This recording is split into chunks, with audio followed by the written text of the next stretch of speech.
Hari ni kita ada kakak kita yang cantik. Comel lote orang Kebah. Assalamualaikum semua.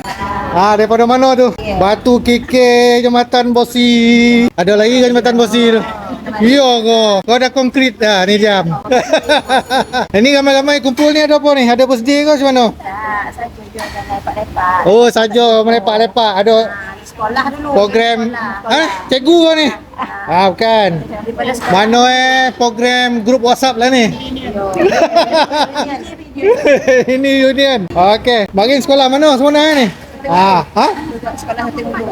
Seting Hulu. Sekolah agama ada muda. Medal. Dokek dengan juga nak? Ya, jangan depan sikit lagi lah. Okey, soalan ni. Tahu daripada mana kedai ni? Biasalah viral dah. Viral dah. Tapi nak datang, Ha? nak konak. Viral tu jumpa kat mana? Facebook ke YouTube? TikTok. Okey. Ni satu kereta ke ataupun satu kereta semua Ni dah order dah. Okey, kita tanya order apa? Char kway teow, nasi lemak ayam. Kabur nak umang orang London.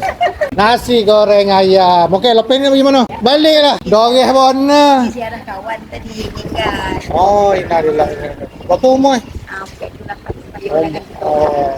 Soluso kita pula ya tak? Iyalah. Okey lah. Okey, kalau nak video ni ambil kat mana?